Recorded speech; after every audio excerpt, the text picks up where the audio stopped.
오늘은 추수감사 주일입니다. 한 해 동안 우리와 함께 하신 하나님께 감사하고 또 우리의 지체들과 이웃에게 감사하는 소중한 날입니다. 저는 이날 과거, 현재, 미래의 감사라는 제목으로 하나님의 말씀을 나누겠습니다. 먼저 저의 감사를 좀 나누고 싶습니다. 오늘은 제가 교회에 부임한 지 정확히 11년 되는 날입니다. 지난 11년 동안 함께 해주신 하나님과 또 성도님들께 감사하다는 말씀을 전해드리고 싶습니다. 부족한 저를 기다려주셔서 감사합니다. 때로는 미숙한 목회자를 인내해 주셔서 감사합니다. 때로는 실수했던 것들도 넉넉한 마음으로 품어주셔서 감사합니다. 하나님과 모든 교회의 성도님이 그래서 감사하고 또 감사합니다. 제가 광주 제1교회에 온 것은 그동안 교목으로, 군목으로 또 신학교회에서 학생들을 가르치면서 길어야 5년에서 6년 정도 목회를 했습니다. 그런데 대부분의 학생들, 군인들, 신학생들은 3년이 지나면 다 졸업이나 제대를 하는 겁니다. 그래서 제 마음속에 하나님께 이렇게 기도를 했습니다. 하나님, 오랜 시간 목회해 보고 싶습니다. 매일 신앙의 기초가 무엇인지를 말하는 것으로부터 복음의 진리의 깊이와 그렇게 살아내는 삶, 그것을 보고 싶습니다. 주님, 저는 이제 씨 뿌리는 일로부터 열매를 한번 보고 싶습니다. 이것이 저희의 꿈이었습니다. 그래서 광주 제1교회에 온 지 그렇게 시작하여 벌써 11년이라는 시간이 흘렀습니다. 그동안 제가 목회를 하면서 배운 것은 열매를 본다고 하는 것은 단순히 오랜 시간을 지난다고 해서 되는 게 아니구나. 때로는 뜨거운 태양을 마주해야 하고 때로는 가뭄과 같은 시간을 통과하며 거북등처럼 갈라지는 바닥을 보아야 하고 때로는 많은 비가 창수같이 덮치는 시간도 경험해야 하고 때로는 병충해와 같은 일들을 만나기도 해야 한다는 사실이었습니다. 그러한 시간과 과정을 겪어야 비로소 열매를 볼 수 있다는 사실을 발견하게 되었습니다. 그러나 열매가 맺힐 수도 있고 열매가 작을 수도 있고 열매가 클 수도 있고 열매가 없을 수도 있다는 사실을 발견했습니다. 열매는 그러한 시간 속에서 나는 겸허함이 무엇인가를 배워갔고 나의 노력으로 열매를 맺는 것이 아니라 열매를 맺게 하시는 분은 하나님이시구나. 그것을 발견하는 시간이었습니다.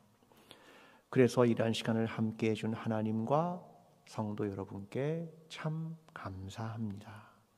이것이 저의 감사입니다. 오늘 본문의 하박국의 감사는 이와 비슷한 것 같습니다. 비록 무화과 나무가 무성하지 못하며 포도나무에 열매가 없으며 감람나무에 소출이 없으며 밭에 먹을 것이 없으며 우리의 양이 없으며 외양간에 소가 없을지라도 나는 여호와로 말미암아 즐거워하며 나의 구원의 하나님으로 말미암아 기뻐하리로다. 이것이 하박국 선지자의 감사였습니다. 근데 가만히 이 성경을 읽으면 참 이상한 감사라는 생각이 듭니다. 부재 속에서의 감사이고 부족 속에서의 감사입니다. 하박국은 부재와 부족이라는 것 속에서 불안해하지 않고 즐거워하고 기뻐하고 감사합니다. 우리는 이뿐만 잘라놓고 보면 안 됩니다.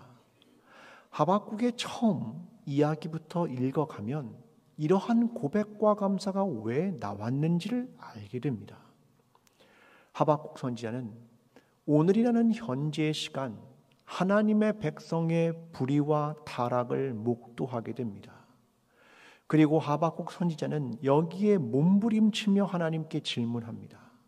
하나님은 거기에 대답하는 과정이 있었습니다. 또한 하박국 선지자는 종말을 보게 됩니다. 두려움, 희망, 이 두 가지가 그 안에서 교차하는 과정을 지나갑니다. 그리고 나서 고백되어지는 것이 방금 읽은 하박국의 감사입니다. 오늘 그 내용을 여러분과 함께 살펴보려는 것입니다. 기독교의 신앙에서 중요한 것이 있습니다. 그건 바로 종말론적 신앙입니다. 세상의 끝이 온다는 믿음입니다. 예수 그리스도가 다시 오신다는 믿음입니다. 여러분, 예수 그리스도가 다시 오신다는 사실을, 이 세상이 끝이 있다는 사실을 믿으십니까? 아멘. 이게 우리의 믿음입니다. 그것은 누군가에게는 희망을, 누군가에게는 두려움을, 누군가에게는 구원이고 누군가에게는 심판입니다. 그리스도인들은 그 날을 기다리며 우리는 희망하고 우리는 구원을 기다리는 사람들입니다. 그래서 그리스도인들은 그 믿음이 있기 때문에 이 종말론적 신앙을 가진 그리스도인들은 어떻게 살아가는 거냐면 오늘을 인생의 마지막인 것처럼 살아가는 겁니다. 오늘을 하나님의 심판대 앞에 서는 것처럼 두렵고 떨리는 마음을 가지고 살아가는 것이고, 예수 그리스도의 말씀을 붙들고 바르고 도덕적이고 정의롭게 살아가는 것이고, 오늘을 마지막인 것처럼 하나님을 사랑하고 이웃을 사랑하며 살아가는 것, 이것이 그리스도인들이 갖는 종말론적 신앙입니다. 사랑하는 성도 여러분, 오늘 인생을 마지막인 것처럼 살아가십시오. 복음에 부끄럽지 않게 살아가십시오. 예수 그리스도의 말씀을 지키며 살아가십시오. 정의롭고 바르게 살아가십시오. 사랑하고 용서하며 살아가십시오. 이것이 종말론적 신앙, 이걸 가지고 있는 그리스도인의 삶의 자세입니다. 또 하나가 있습니다. 기독교의 세계관입니다. 기독교의 세계관은 직선적입니다. 시작이 있으면 끝이 있다. 다시 돌아오지 않고 순환되지 않는 역사관을 가지고 있는 겁니다. 과거의 시간이 한 번 지나가면 다시 돌아오지 않고, 오늘의 시간도 다시 돌아오지 않고, 미래도 한 번만 경험될 것이다. 이게 기독교의 세계관과 역사관입니다. 요즘에 많은 드라마나 판타지 소설은 회귀물이라는 소설의 장르를 많이 표현합니다. 회귀물, 예를 들면 재벌집 막내 아들 같은 드라마입니다. 과거로 돌아간다면, 이렇게 가정을 하고 내 삶에서 중요한 시점을 놓쳤다고 생각하거나 실패했다고 생각하거나 트라우마로 남은 특정 시점으로 돌아가면 바로 잡을 수 있다면 얼마나 좋을까, 이걸 생각해서 만드는 걸 회귀물이라고 말합니다. 그러나 기독교의 신앙은 아닙니다. 과거의 그날도 한 번뿐, 오늘이라는 현재의 하루도 한 번뿐, 내일의 시간도 평생 한 번밖에 오지 않는 시간들이다. 이것이 기독교의 세계관과 역사관입니다. 이러한 기독교의 종말론적 신앙과 이러한 기독교의 세계관을 가지고 목회했던 한 목회자가 있습니다. 19세기에 스위스의 블룸하르트라는 목사님입니다. 그는 학자가 아니고 어떤 글도 쓰지 않았지만 수많은 학자들이 그 목사님에 대하여 글을 써내고 있습니다. 그분이 말하는 종말론의 개념은 두 가지입니다. 하나는 서두름, 또 하나는 기다림입니다. 기다림이란 예수 그리스도의 오심을, 하나님 나라의 완성을 희망하며 끝까지 그걸 붙들고 인내한다. 이게 기다림입니다. 서두름이 있습니다. 서두름은 하나님의 나라의 도래를 기다리는 동안 현재의 삶에서 그 나라를 향해 적극적으로 살아가고 예수 그리스도와 하나님 나라를 적극적으로 증언하며 행동한다. 이게 서두름입니다. 정리하면 기다림은 희망과 인내이고 서두름은 하나님 나라의 적극적인 증언이다. 그것입니다. 여러분, 그리스도인과 교회가 종말을 대하는 자세는 이 두 가지여야 합니다. 기다림과 서두름입니다. 여러분, 이런 관점에서 이스라엘과 우리의 과거, 현재, 미래를 보며 기다림과 서두름 속에 감사에 대한 이야기를 여러분과 함께 나누려 합니다. 먼저 과거의 감사입니다. 시편 105편 1절과 2절입니다. 여호와께 감사하고 그의 이름을 불러 아뢰며 그가 하는 일을 만민 중에 알게 할지어다. 그에게 노래하며 그를 찬양하며 그의 모든 기이한 일들을 말할지어다. 시편 105편과 106편은 이스라엘의 역사를 열거하면서 하나님께 감사하는 시편이 105편과 106편입니다. 시편 105편 9절과 10절은 이렇게 말합니다. 이것은 아브라함과 맺은 언약이고 이삭에게 하신 맹세이며 야곱에게 세우신 율례 곧 이스라엘에게 하신 영원한 언약이라. 아브라함과 이삭과 야곱과 그들의 역사를 열거하면서 그들이 거류자였고 이주민이었고 땅도 없었고 나그네가 되었지만 하나님의 약속을 붙들었고 믿음의 길을 걸어갔습니다. 그런 믿음의 조상들이 우리에게 있었습니다. 그래서 우리는 믿음이 무엇인지를 배우게 되었습니다. 하나님을 알게 되었습니다. 하나님 감사합니다. 이게 시편 105편과 106편입니다. 우리 교회에도 이런 신앙의 어른들이 있었습니다. 우리 교회의 초대 장로님 중에 하나는 김윤수 장로님입니다. 1898년 연로한 어머니가 손가락에 가시가 박혔습니다. 근데 점점 빠지지 않고 곪아가는 겁니다. 그래서 목포 진료소에 모시고 갔는데 거기서 오웬 선교사로부터 복음을 듣게 되고 예수 그리스도를 믿게 됩니다.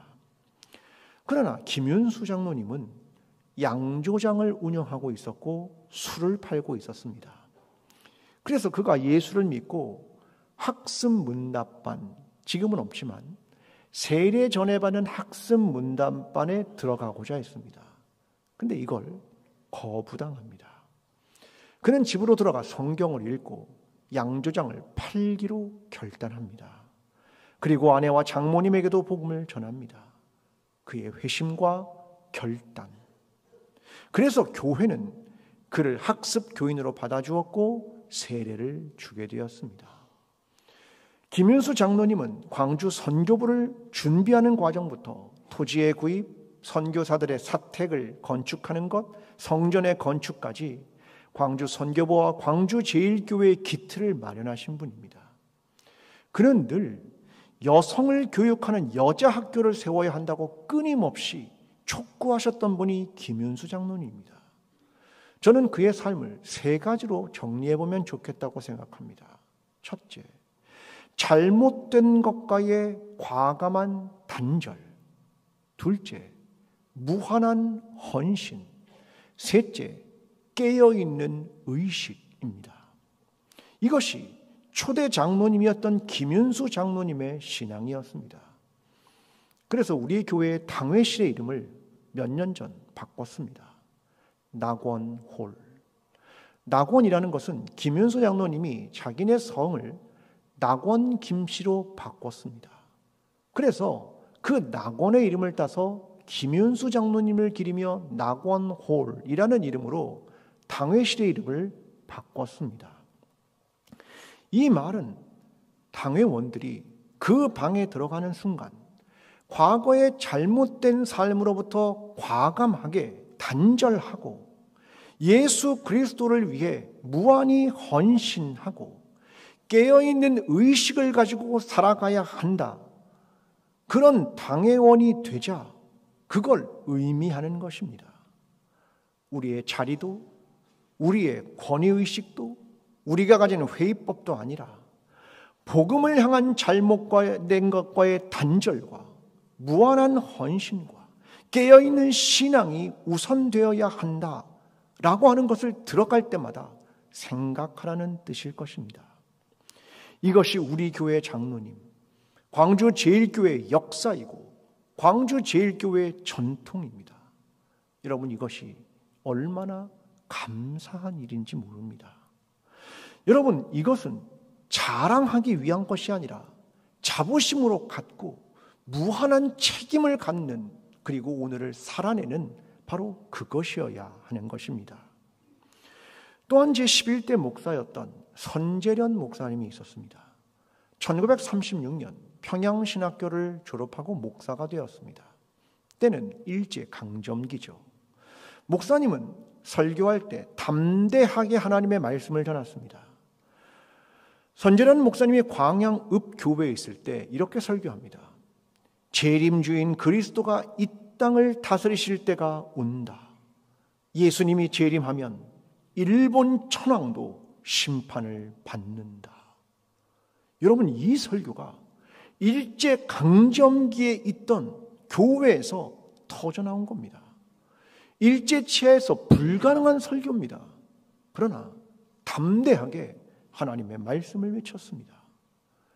이 설교로 1940년 고등계 형사에게 끌려가 광양경찰서에 구금당하고 미결수를 포함하여 약 4년 동안 수감 생활을 하고 설교 금지령을 그에게 내렸습니다.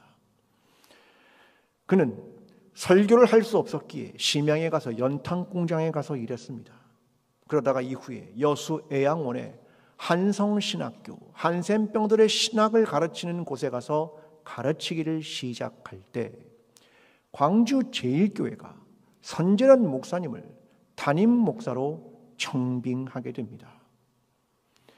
여러분, 우리의 신앙의 선배들은 어떤 목사님을 청빙했냐면 하나님의 말씀을 두렵고 담대하게, 두렵지 않고 담대하게 하나님의 말씀을 전하는 목사님, 그 목사님을 광주제일교회 담임 목사로 원했던 겁니다.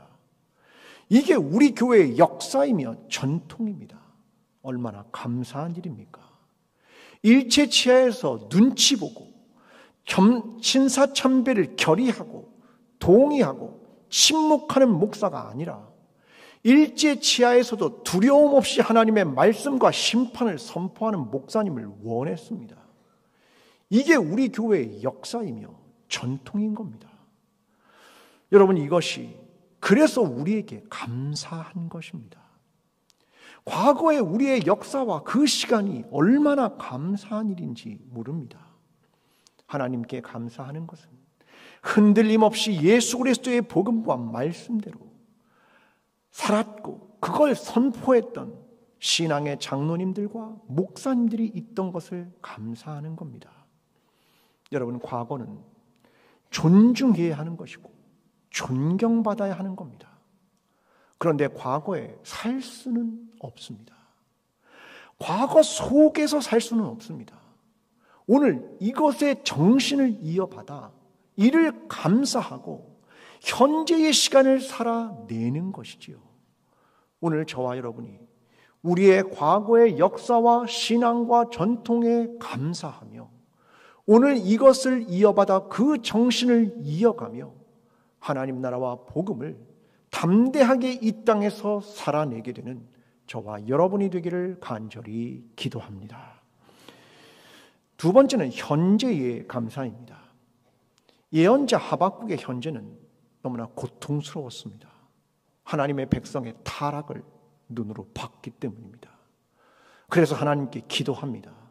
하박국 1장 2절부터 4절을 세 번역으로 읽어보겠습니다. 살려달라고 부르짖어도 듣지 않으시고 폭력이다 하고 외쳐도 구해주지 않으시니 주님 언제까지 그러실 겁니까? 어찌하여 나로 불의를 보게 하십니까? 어찌하여 악을 그대로 보기만 하십니까? 약탈과 폭력이 제 앞에서 벌어지고 다툼과 시비가 그칠 사이가 없습니다. 율법이 해이하고 공의가 아주 시행되지 못합니다. 악인이 의인을 협박하니 공의가 왜곡되고 말았습니다. 여러분, 이것이 하박국 선지자의 현재였고 그의 기도였습니다. 하나님 어찌하여 불의와 악이, 약탈과 폭력이, 다툼과 시기가 그치지 않는 겁니까? 하나님의 법이 해이해지고 공의가 아주 시행되지 못합니다. 현재가 너무 고통스럽고 힘들었습니다. 이것이 기원전 600년 전의 일입니다. 그런데 여러분, 2600년이 지난 지금도 너무나 비슷한 상황이 벌어진다고 생각하지 않으십니까? 너무나 고통스럽습니다. 그래서 그리스도인들의 현재라는 상황이 너무나 고통스러운 겁니다. 하나님은 응답을 하십니다. 내가 바벨론 사람을 일으켜 심판할 것이다. 근데 이 지점이 하박국은 이해가 안 되는 겁니다. 아니, 하나님이 심판이 바벨론이라는 더 악한 나라가 어떻게 하나님 나라 유다를 심판하겠습니까? 그들이 더 악한데요? 하박국 1장 13절의 얘기입니다. 어찌하여 거짓된 자들을 방관하시며 악인이 자기보다 의로운 사람을 삼키는데도 잠잠하시나이까? 더 악한 바벨론이 어떻게 하나님의 백성이 악하지만 그들이 더 악한 자가 심판할 수 있습니까? 하나님이 이해가 안 되는 겁니다. 지금 하박국 마음에 두 개가 실타래처럼 엮여서 엉켜 있어서 마음속에 막 굴러다닙니다. 불의한 현실과 그리고 이해되지 않는 하나님의 말씀에 그가 너무나 힘들어하는 겁니다. 오늘도 우리가 이와 같은 질문을 현재라는 시간 속에 쏟아냅니다. 하나님, 이해가 안 됩니다. 하나님, 내가 성실하고 열심히 살았는데 삶에 왜 이렇게 고난이 찾아오는 겁니까? 하나님, 내가 말씀대로 살려고 몸부림쳤는데 왜 이렇게 힘이 든 겁니까? 하나님, 우리나라가 이렇게 발전했는데 왜 불의한 자들이 성공하고 양극화가 이루어지는 겁니까? 그렇게 많은 사람들이 많은 교육을 받았는데 품위는 사라지고 혐오가 늘어나는 겁니까? 기독교가 왜 다시 중세교회의 타락으로 돌아가는 것 같습니까? 왜 기독교가 공적 교회가 아니라 사적 교회가 되어가는 것 같습니까? 뉴스를 보면 올바르지 않은 자들이 회개와 반성도 없이 감옥에서 말씀과 기도하고 있다고 운운하고 하나님의 사랑으로 기억을 되찾았다고 운운하는 것입니까? 교회가 하나님 나라의 문법이 아니라 세상의 문법으로 가득 차는 겁니까? 과거의 아름다운 한국 교회의 역사는 어디 가고 오늘 한국 교회는 거꾸로 가고 있는 것입니까? 여러분, 현재에 우리의 이 질문들 속에서 현재의 감사를 찾는 일이 쉽지 않습니다. 저와 여러분은 현재 속에서 감사의 제목을 찾을 수 있습니까? 예수님께서 감사하신 일이 있었습니다. 누가복음 10장 21절입니다. 그때 예수께서 성령으로 기뻐하시며 이르시되 천지의 주제이신 아버지여, 이것을 지혜롭고 슬기 있는 자들에게는 숨기시고 어린 아이들에게는 나타내심을 감사하나이다. 옳소이다. 이렇게 된 것이 아버지의 뜻이니이다. 예수님은 감사합니다. 지혜롭다고 하는 자들에게 숨기시고 어린아이와 같은 자들에게 나타내셨군요. 감사합니다. 이렇게 고백합니다. 그러면 도대체 그 앞에 무엇을 말했기 때문에 이렇게 감사하시는 겁니까? 그 앞의 내용은 뭐냐면 70인을 파송합니다. 그들이 예수 그리스도의 이름을 들고 마귀를 쫓아내고 병을 고치며 능력을 행했습니다. 그걸 보고하는 내용이 바로 그 앞의 내용입니다. 누가복음 10장 17절 70인이 기뻐하며 돌아와 이르되 주여 주의 이름이면 귀신들도 우리에게 항복하더이다. 그들이 뭘 경험하냐면 예수 그리스도의 이름이 능력이 있다. 예수 그리스도의 이름은 살아있고 역사하며 권능이 있다. 이걸 그들이 보고 경험한 겁니다. 예수의 이름, 그 능력을 알고 고백한 겁니다.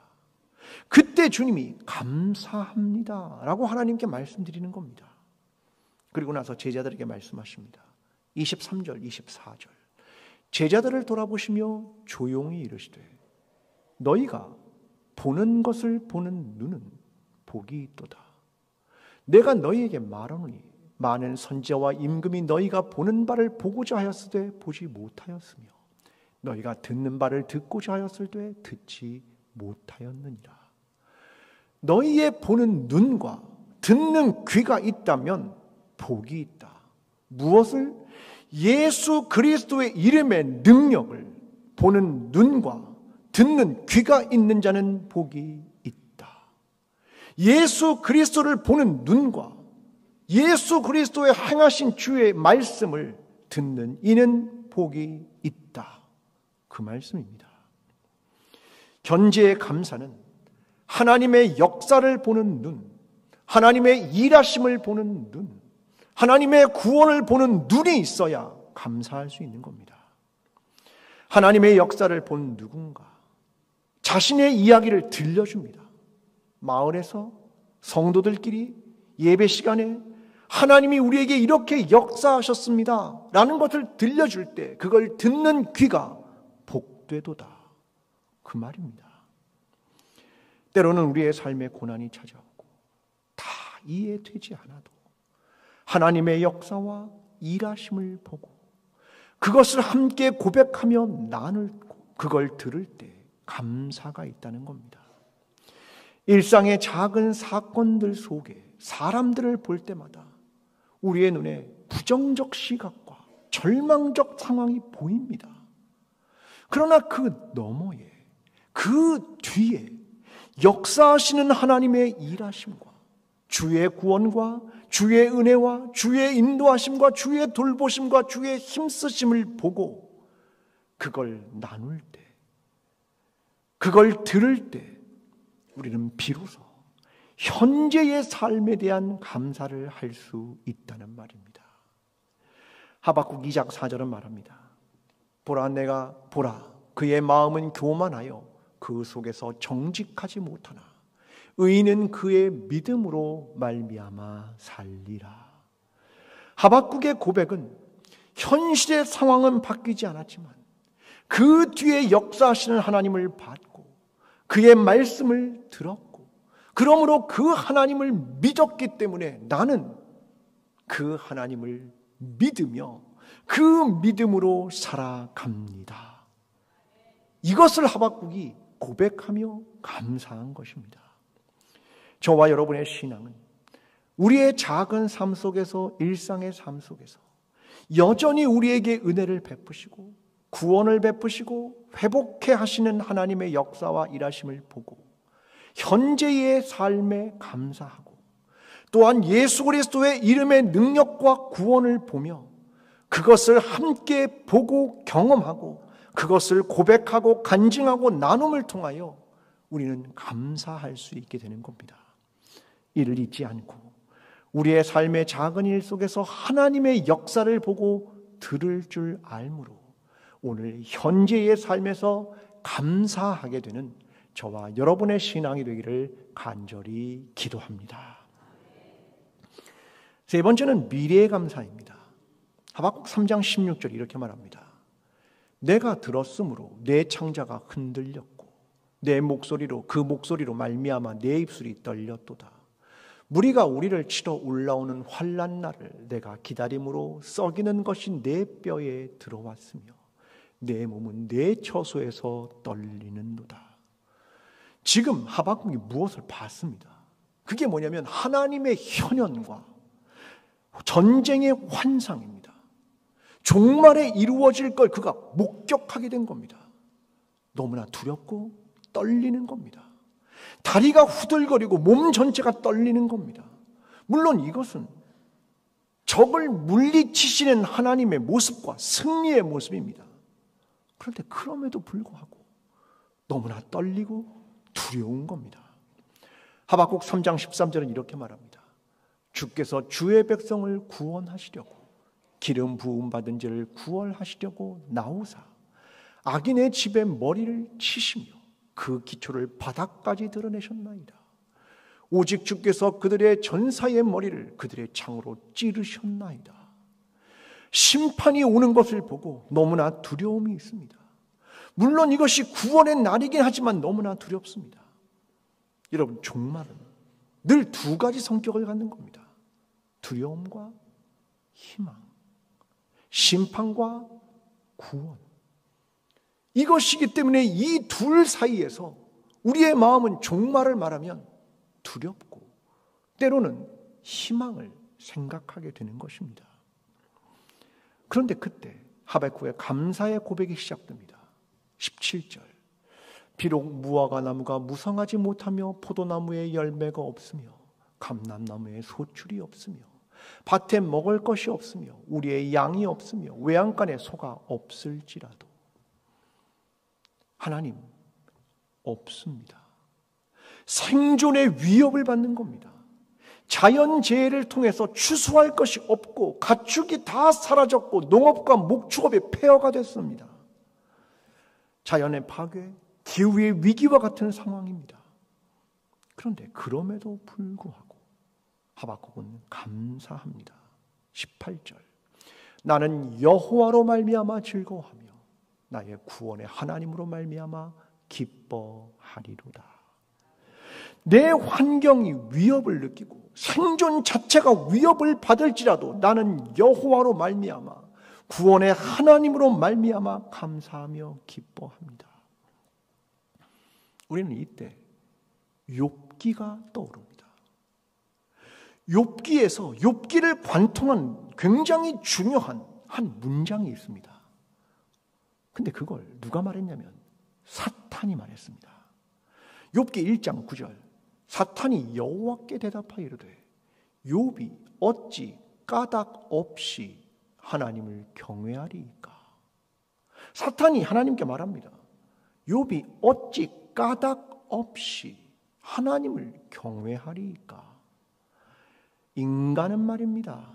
성취가 있어야, 부를 누려야, 직위를 얻어야 하나님께 감사하는 존재입니다. 이게 사탄이 하는 말입니다. 그런데 욥기의 이야기가 보여주는 게 뭐냐면 이 사탄의 말은 틀렸다. 아니다. 하나님을 믿는 사람들은 까닭이 없어도 얻는 것이 없어도 오직 하나님만으로 기뻐하는 사람들이다. 이게 욥기가 말하는 핵심적인 이야기 중에 하나입니다. 어떤 성취와 소유가 없어도 하나님만으로 욥이 하나님을 경배했잖아. 하박국도 똑같은 얘기를 하는 겁니다.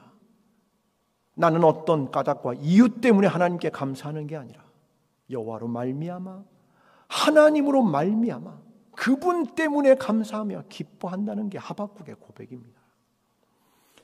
여러분, 결혼은 인생에서 가장 중요한 사건 중 하나입니다. 대부분 결혼을 난생 처음 하지 않습니까? 저도 여러분도 난생 처음 했죠. 네.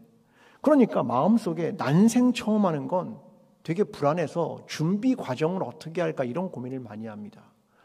요즘 사람들은 그래서 전문가를 찾죠. 컨설팅 업체를 찾기도 하고 또 블로그에 가면 결혼 준비 체크리스트가 엑셀로 쫙 정리되어 있습니다. 찾아보죠. 그러면 이런 기록들이 있습니다. 결혼 D-Day 180일 전 상견례, D-Day 160일 전 스드메 확정, 컨설팅 업체와 계약, D-Day 100일 전 신혼집 알아보기, D-Day 30일 전 주례 선생님 인사하기, 쭉쭉쭉쭉 갑니다. 시작하기도 전에 지칩니다. 부모님들도 또 결혼하는 사람도 고민이 한두 가지가 아닙니다.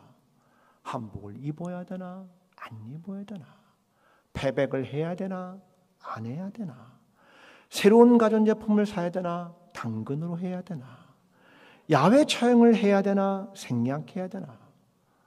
드레스를 맞추러 가면 이렇게 말하죠. 처음에 별로 안 좋은 거 보여줍니다. 그러다가 업체에서 이렇게 말하죠. 평생 한 번밖에 없는 날이에요. 그리고 비싼 거 갖다가 드립니다. 그러면 그걸 사죠. 여러분, 그러면 성공적인 결혼 생활이 됩니까? 그러면 행복한 결혼으로 검은 머리가 팥불이 될 때까지 살아집니까? 아니죠. 여러분, 결혼은 누구와 결혼하느냐 이거 아닙니까? 내가 세상에서 제일 사랑하는 사람과 함께 산다. 이것이 가장 큰 의미이죠. 그런데 요즘의 젊은이들이 결혼을 안 하는 이유는 이겁니다. 예측 가능성이 중요합니다. 어떻게 될까? 앞으로 행복해질까? 앞으로 돈은 얼마나 들까? 이걸 자꾸 머릿속에 시뮬레이션을 하는 겁니다. 여러분, 그런데 결혼은 예측 불가능성입니다. 다가오는 변수가 너무 많습니다. 그러니 어떻게 예측 가능합니까? 예측하지 할 수가 없다는 겁니다. 여러분, 꼭 알아야 되는 건 예측할 수 없는 어떤 일, 그 일 때문에 감사하는 게 아니라 사랑하는 사람과 함께 한다. 이것 때문에 감사하게 되는 것이고, 예측 불가능성이 있어도, 어떤 일이 벌어질 수 있어도 그와 함께라면 난 이걸 기꺼이 감당한다. 그래서 결혼하는 거 아니겠습니까? 어떤 성취나 소유 때문이 아니라 존재 때문에 결혼하는 겁니다. 그래서 앞으로 있을 미래에 대해서도 난 감사할 수 있는 겁니다. 왜? 사랑하는 사람이 함께 있으니까. 여러분께 질문합니다. 여러분, 다시 태어나도 지금의 남편과 아내와 결혼하실 겁니까?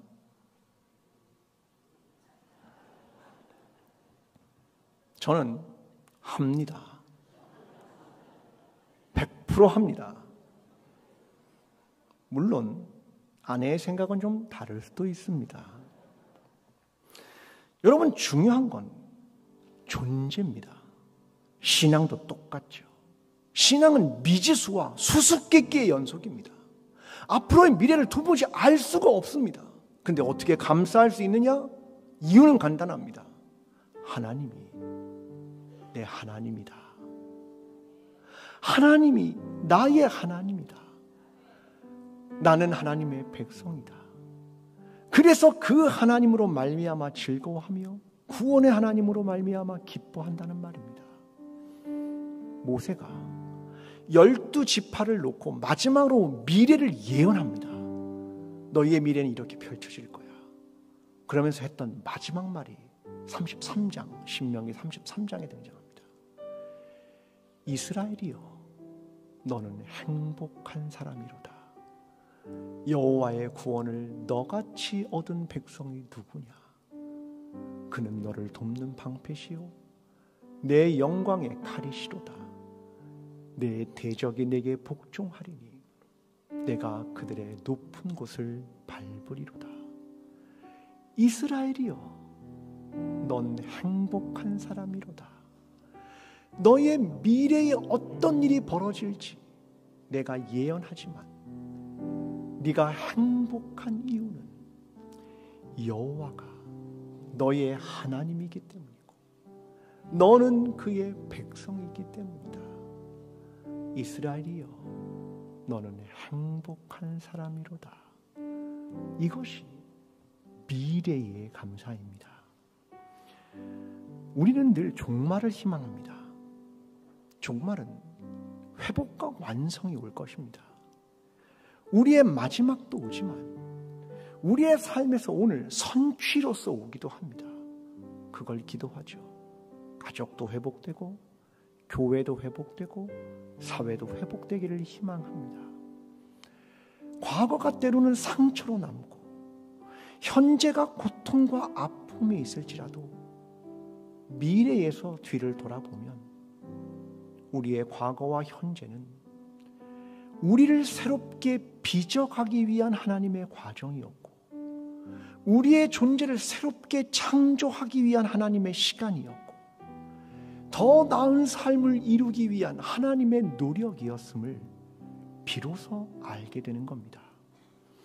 그래서 우리는 과거를 기억하며 감사하고, 현재의 어려움 속에서도 하나님의 일하심을 보고 감사하고, 미래에 있을 회복과 그 하나님이 우리와 영원히 함께 한다는 사실을 감사하는 것입니다.